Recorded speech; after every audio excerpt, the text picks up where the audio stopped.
Choice of cars these days.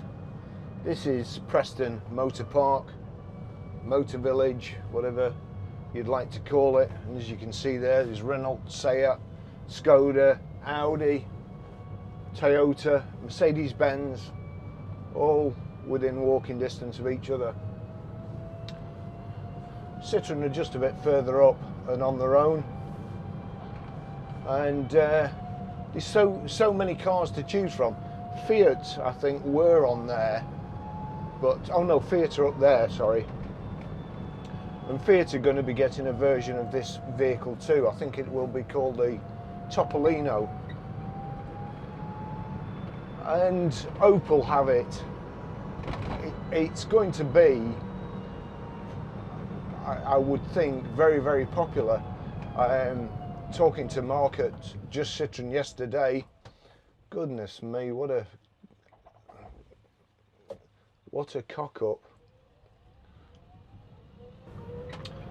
Talking to Mark at Just Citroen yesterday, they've had loads of inquiries on the Ami, so it is proving to be very popular.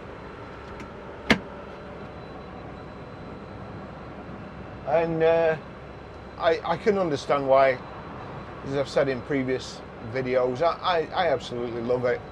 I've had this for 2 months, coming up to 2 months. Normally I would use in it a Jaguar or a Range Rover, and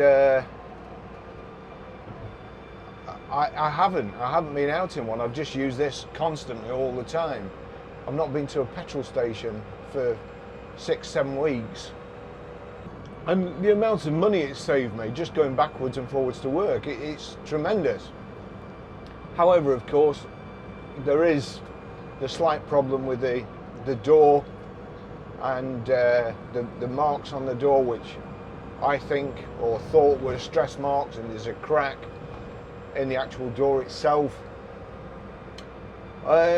And it led me to, because I wasn't really getting anywhere resolving the problem, it led me to send a rejection letter, which is the last thing I want, but I had to cover myself. I don't want to be stuck with a car that's disintegrating. I don't think it is. It doesn't seem to have got any worse. I'm not sure. And I don't know whether it's the sunshine on the door and the door expanding, with it being bonded to the inner door, whether they're expanding at 2 different rates because it's cold inside. And I don't know what the cause is, but there is a problem. So I sent the rejection letter. The first reply I got, I'll just go over quickly. The first reply I got from Willis at the Ami team saying you can only reject it within 2 weeks. I don't think that is actually the case. I think perhaps he's misinformed, but I could be wrong. And Willis forwarded on to a different department. They responded to me. It took a week for Willis to respond, and then he forwarded it to another department. It took another week for them to respond to say that they were feeling the effects of COVID and that some of them were self-isolating, and it may take a while to get back to me. So yesterday I opened my emails and I got an email off one of the other members of the Ami team to say that I don't know what's going on here. I'm in an Ami, we're doing 23, and that person has just moved into the outside lane. For what reason, I'm not sure. I don't want to undertake, but I'm sure it's going to upset all the motorists behind us. Yeah, so anyway, they've just sent me a letter saying that they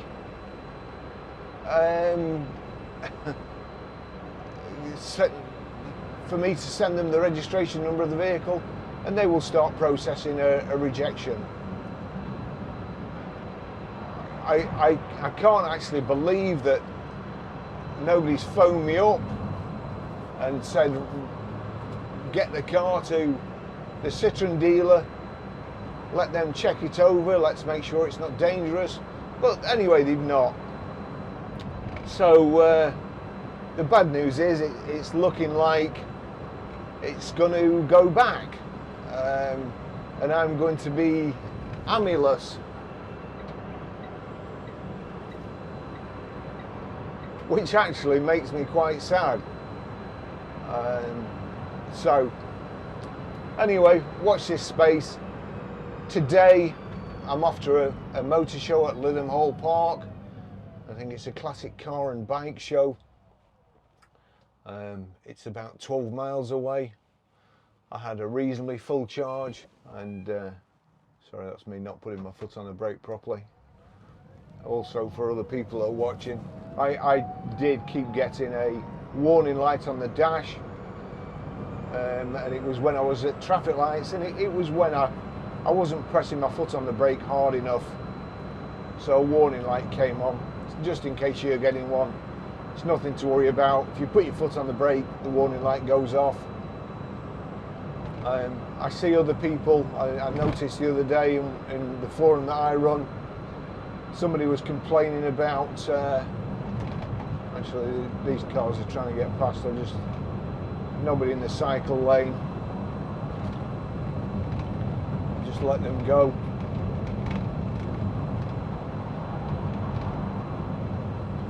"50-mile-an-hour limit, I'm doing 28, but I was behind that learner and that learner was doing 24, so I was actually being held up." More cars for sale there. Yeah, if I put my foot flat down, you'll feel the car going backwards and forwards.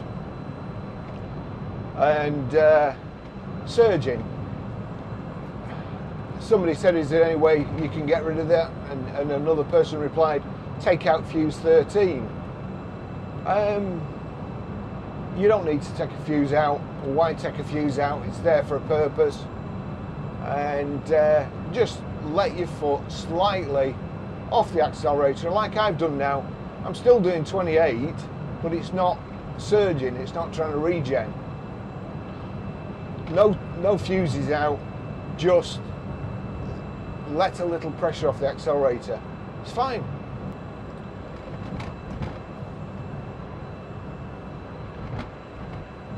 So I'm going to take you through, is quite a quaint little village on the way to Lytham, where I spent most of my childhood and went to school there and lived just round the corner from Lytham Hall Park. As with everything, when I was a school kid, Lytham Hall Park was just the grounds of the kind of stately home. And kids being kids, we used to climb over the wall and go exploring. And quite often the gamekeeper used to chase us out. I think he used to have as much fun as we did, really. But so it's a lovely place, and then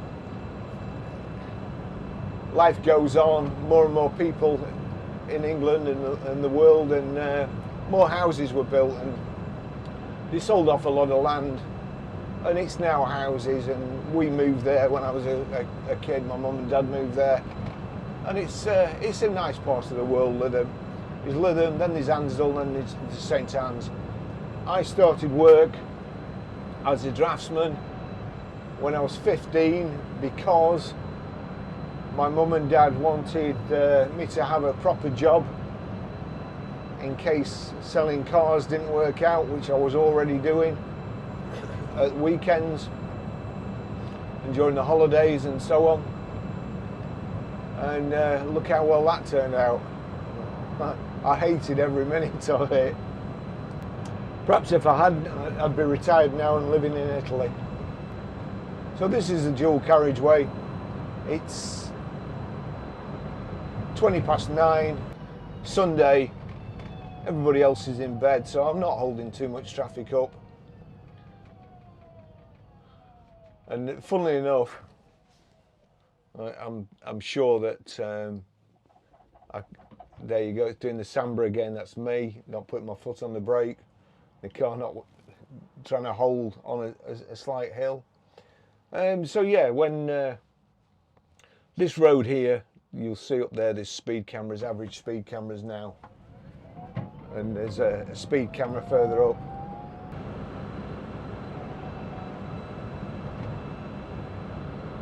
There's one of those electric mockers behind us. They've depreciated more than this car costs in about the last 3 months. So he'll be in a bad mood, don't want to upset him.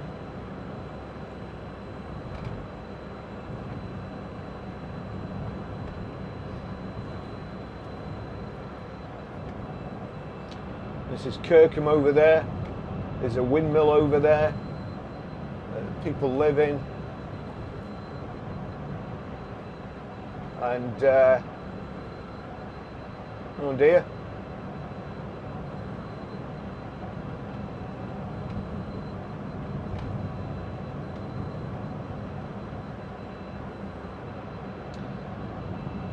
So when I started work as a draftsman, one of my first jobs was Lytham windmill.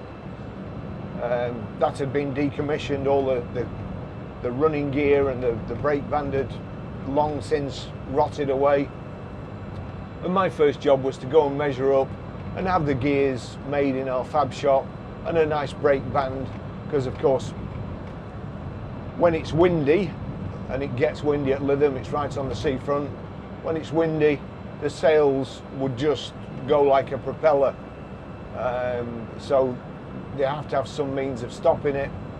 And we needed a brake band and the cogs to drive the millstones when the brake band was off and the sails were going round. So that was my claim to fame. That was probably 50 years ago, and hopefully that's still going, and probably will be still going when I'm 6 foot under. My short career as a draftsman, I did some good.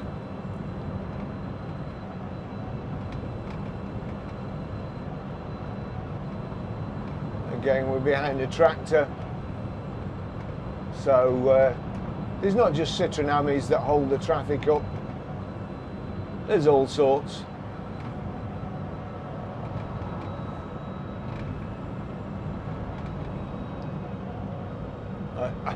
I don't think I've got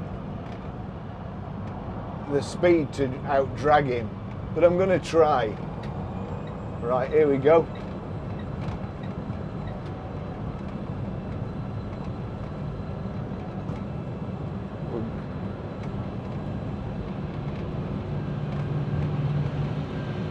Oh, the only thing is, he'll be behind me. Fortunately, I won't be creating much of a vacuum behind me.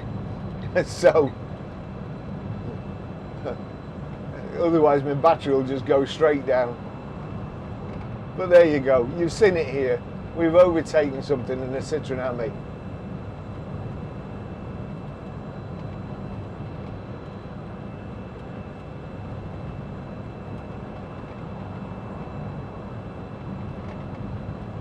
We're coming up to the exit to Ray Green, and it is a lovely part of the country. This seatbelt, unfortunately, is just at the same height as my microphones, and they keep shoving it up here. Makes me look like I've got a hairy chest, but I haven't. Well, not that hairy.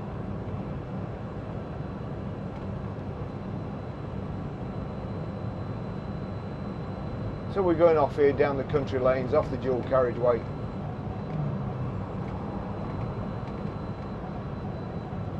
I should have actually made a note of the mileage and how much electric it's used.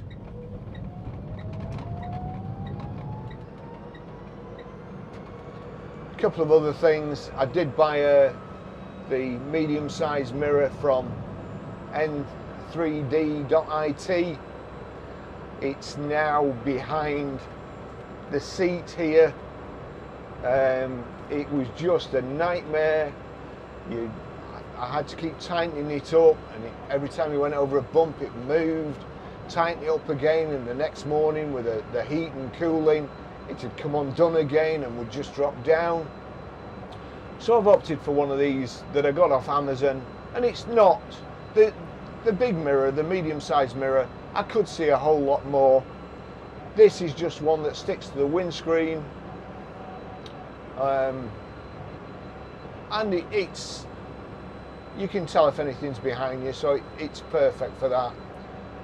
And so far I've gone over a few bumps, it's not moved, and also with the 3D printing, that's plastic and you've got a steel rod to tighten up, and I'm sure it was just compressing the plastic, so it was virtually every day I was having to tighten it up, and you tightened it up so much it got to the point that it felt like it was going to crack. So I wouldn't get one of those if I were you, and I'd opt for like the conventional mirror, which I got off Amazon for 20 quid, and it came the next day.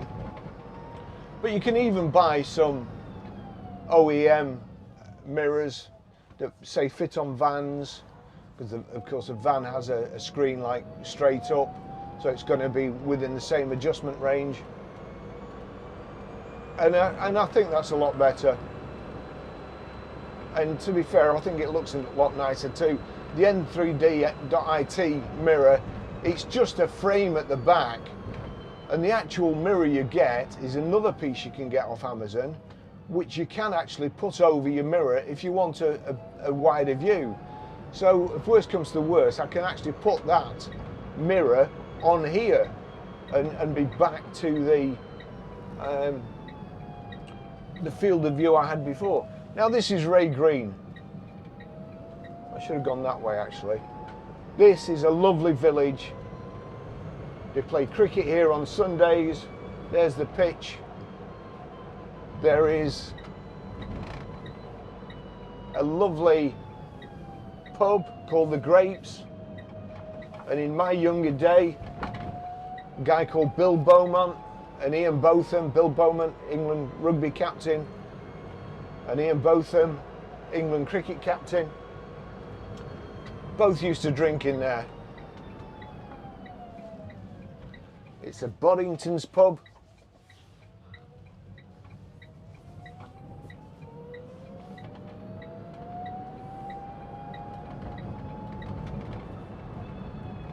So good beer too.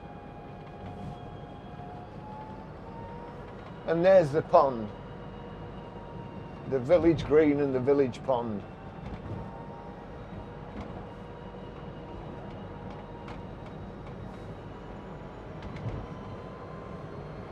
There's some thatched cottages around there. You can see up there, that's a thatched roof. Lovely place. I have some stories to tell round here, or from round here, but perhaps now's not the time or place. From me growing up.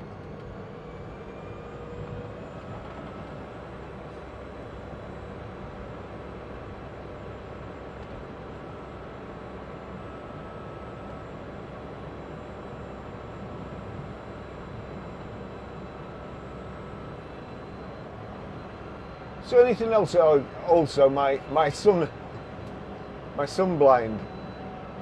I undid it last night, and it wouldn't retract, so it was just hanging here, and it got stuck halfway in and halfway out.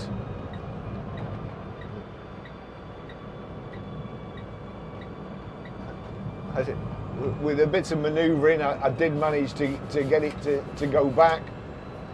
But I thought I was going to end up driving with a veil over me.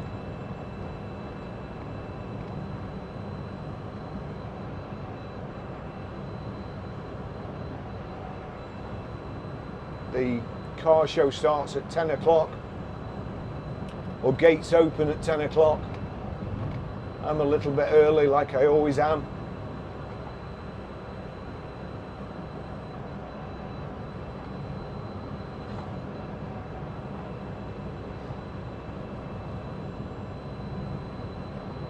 But so far, again, would I have got here any faster in my F-Type? Probably. Would I have a bigger smile on my face coming down these country lanes? Probably. Do I have more money in my pocket now because I've come in the army? Definitely.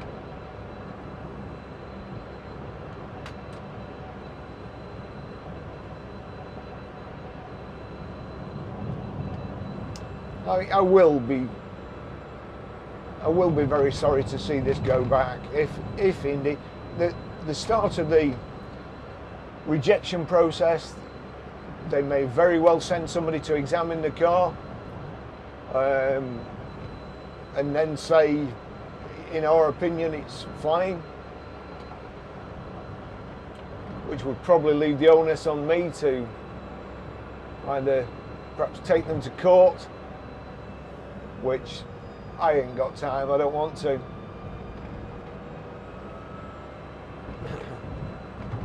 But the funny thing is that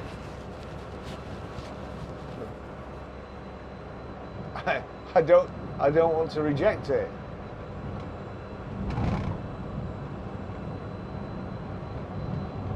And this all goes, you know, agency sales. I'm pretty sure that if I'd have bought the car from just Citroen rather than just having a handling fee for giving me a test drive and getting the car delivered there, I'm pretty sure that they would have been on the phone and trying to resolve it, trying to find out what the problem is. But Citroen and all the other manufacturers are bringing it on themselves with this. They want to move to the agency sales. In my opinion, it's a cash grab. They see an opportunity to restructure the dealer network and to keep the money themselves.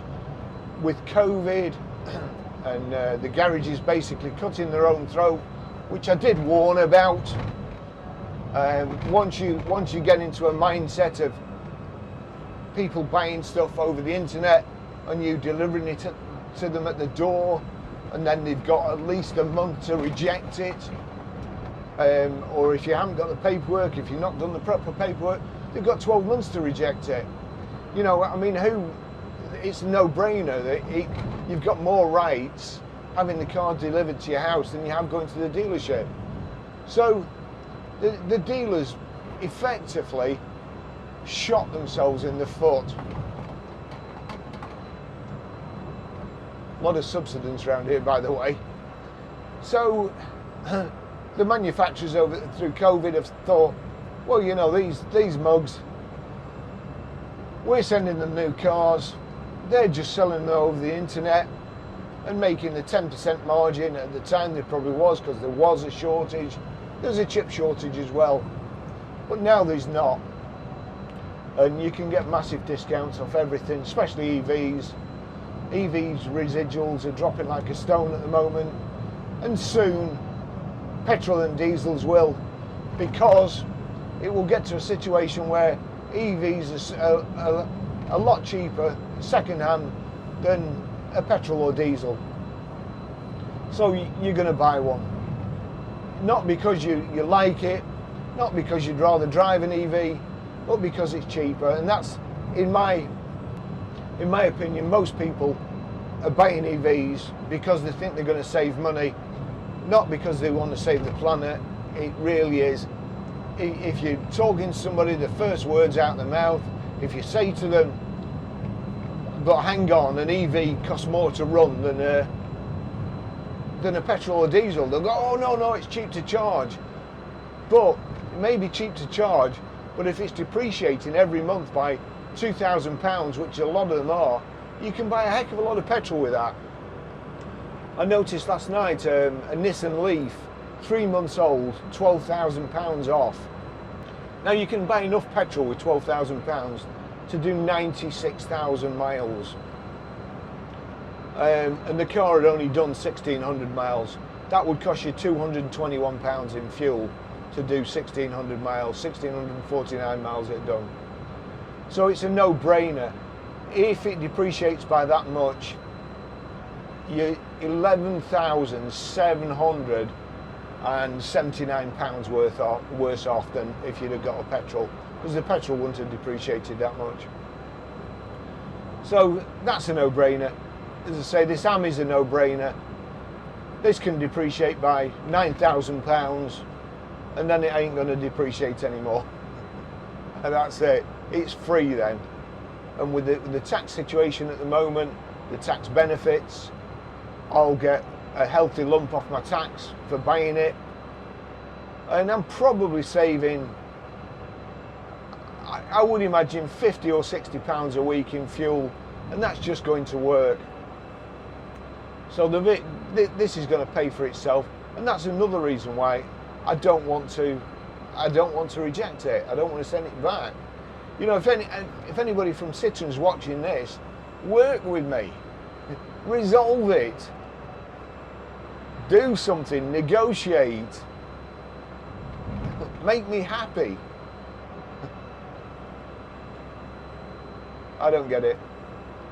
Beer and Gin Festival. That sounds like happy days.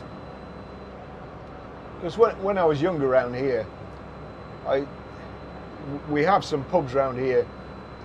The Grapes is quite a long drive, so unless there was a designated driver, or you left your car there and got a taxi back, then you couldn't drink. And we used to have a Citroen, I think there's a Citroen BX at the garage, and at weekend I used to have a brand new company car. At weekend I used to come home in the Citroen BX, and I would go out in it and just leave it on a pub car park somewhere. I can't do that with this because it attracts too much attention. Everybody loves it. Wherever you go, they all love it. That's Green Drive Golf Club.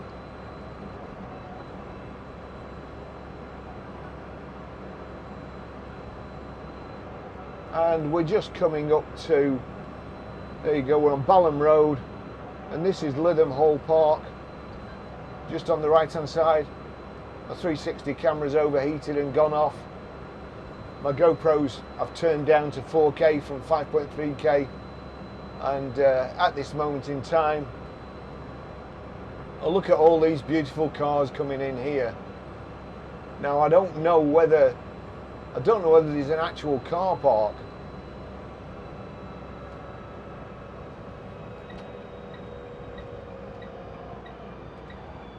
Classic Vehicle Show.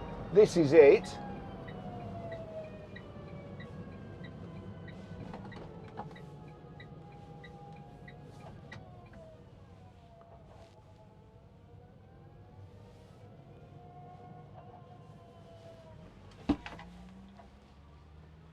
Is there a car? Yeah, is there a car park here or not? There is, it's down the bottom. Right, so for just viewers? Yes. Yes, thank you very much.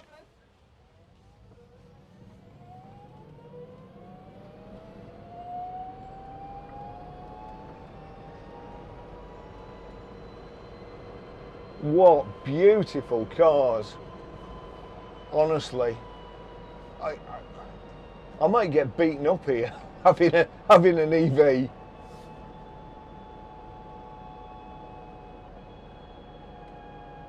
Look at them.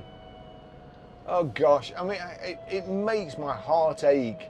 I look at those beautiful cars, and then I look at the cars today that look like they've just been made out of an Airfix kit. Oops, soz. What you can't tell from the cameras is the smell of fuel from behind these cars. Well, it's fuel and a bit of burning oil. So, pollution bars, save the planet, blah blah blah. but look how beautiful they are. But, you know, that couple have just walked past these cars and then they're smiling at this one. I'm on a private road now, aren't I? I can have a drink.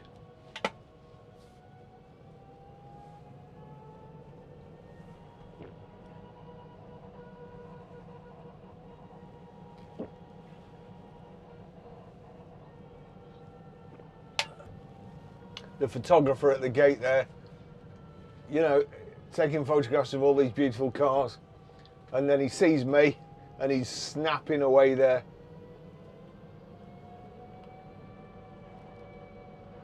We've got 30 mile left of electricity in the battery, and the good thing is my sister still lives in Lytham, so worst comes to worst, I can always pop there. There's some blue smoke coming out of that vehicle in front. I hope it's not. Is it coming from the back there? A little dicky seat on the back there. Oh, crikey. I need my ticket.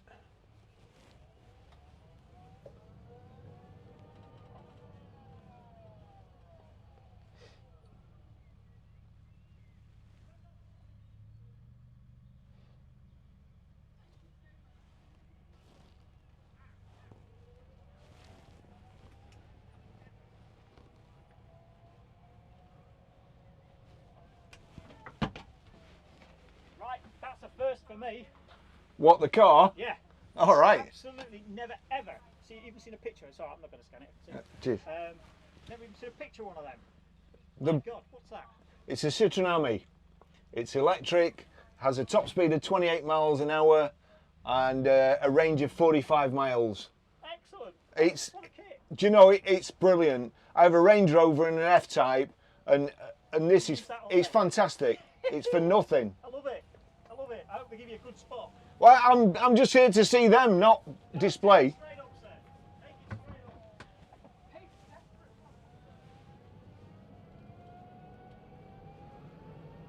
straight up. Oh, oh, hang on. They've told me to display.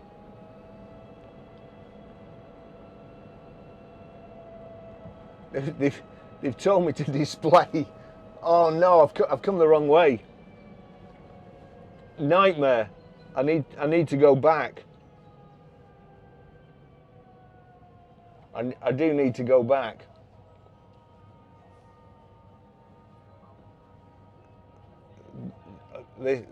This is a nightmare. 28 mile an hour.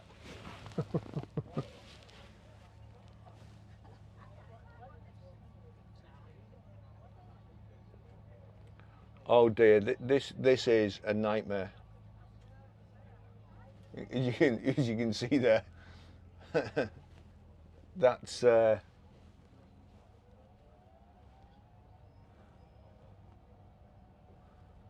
need a Marshall. Beautiful cars, TVRs. That, honestly, that smells like perfume to me. It just goes to show.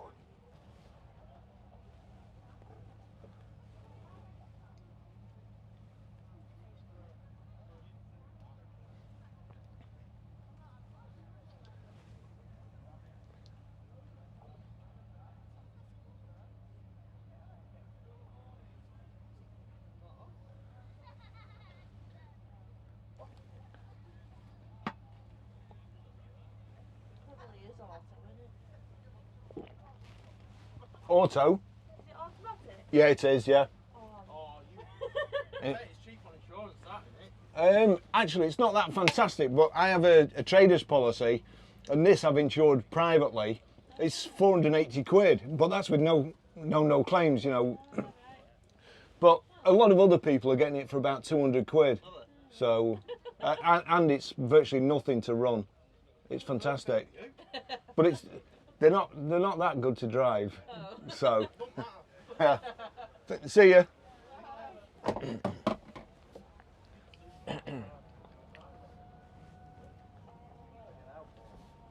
Blimey, I need a marshal.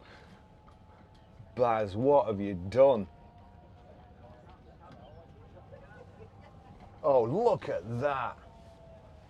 Oh, this is fantastic.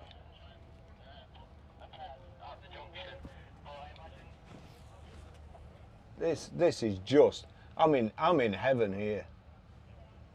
I'm in absolute heaven.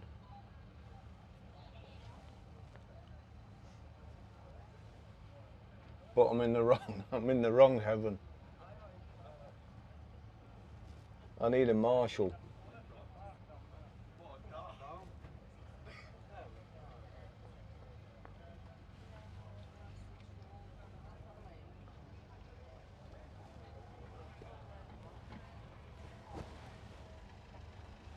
Excuse me. Yeah. You're a marshal here, are you? Yeah. Right. Slight problem. When I was coming through the gates, I've just come to see the cars. I've not come to display. No, But the guy told me just to carry. Park in, then you carry along this road. Right. And you just keep going, and someone will tell you where the car park is. Thank you. Thank you very much.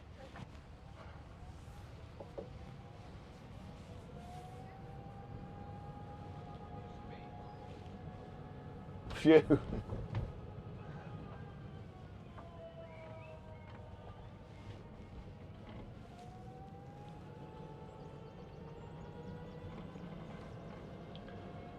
Well, a bit of drama there. Is this a car park? Stables car park? Have you paid and displayed? Oh, classic car show.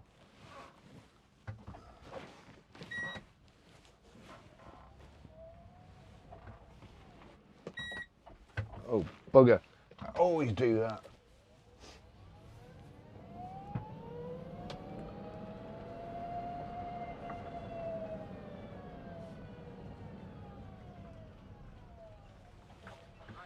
I'm just after the car park.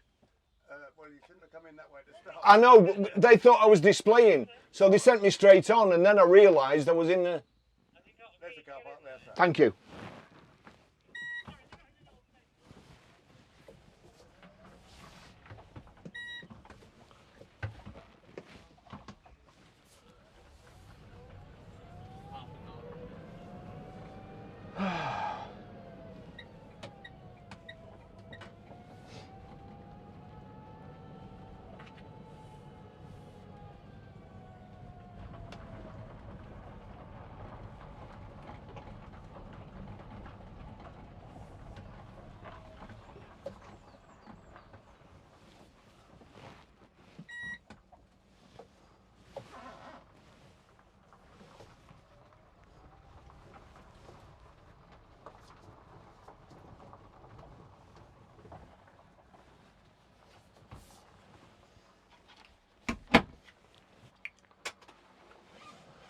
Well, that was a bit of a drama, but on to the show. So I'll cut some photos of the cars in, and perhaps a bit of video too, if you want to watch.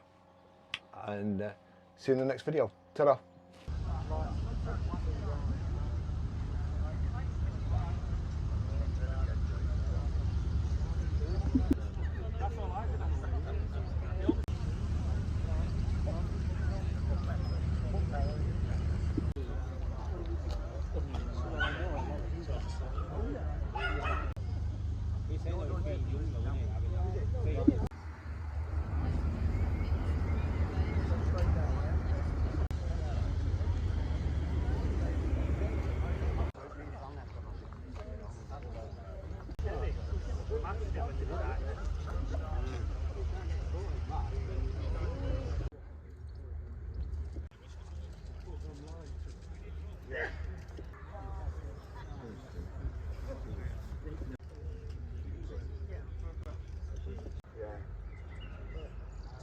That comes out very easy.